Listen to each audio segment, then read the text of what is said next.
प्रचार सभेच्या माध्यमातून मला एवढंच सांगायचं आहे की येणाऱ्या 7 तारखेला कमळाच्या समोरचं बटन दाबून रामभाऊ सातपुते साहेबांना प्रचंड अशा मताने विजय कराल एवढीच या ठिकाणी विनंती। तसं टीव्हीवर बातमी बघितली का नाही, एकच बातमी टीव्हीवर या ठिकाणी गाजते,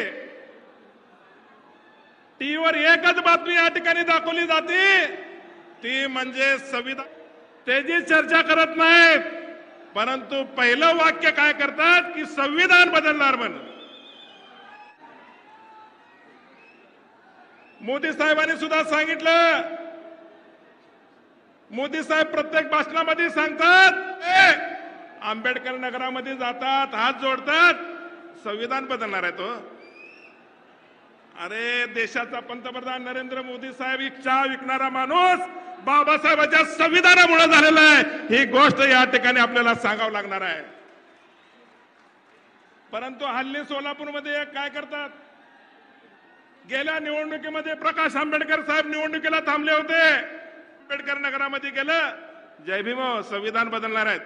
परंतु या ठिकाणी सोलापूरच्या जनतेला मी या ठिकाणी सांगणार आहे, डॉक्टर बाबासाहेब आंबेडकरांच्या विचाराचा जो या ठिकाणी असलेला तरुण आहे, या वेळेला ऊसतोड कामगाराचा मुलगा, या लोकसभा मतदारसंघामध्ये थांबलेला जो गरिबाचा मुलगा आहे, झोपडपट्टीमध्ये राहणारा मुलगा आहे, त्या झोपडपट्टीमध्ये राहणाऱ्या मुलाला जसे फडणवीस साहेबांनी मोदी साहेबांनी या ठिकाणी तिकीट देऊन माळशिरसचा आमदार केलं, तसं या ठिकाणी सोलापूरची जनता मान्य या ठिकाणी सातपुते साहेबाला या ठिकाणी खासदार केल्याशिवाय राहणार नाही। जी मंडप जरा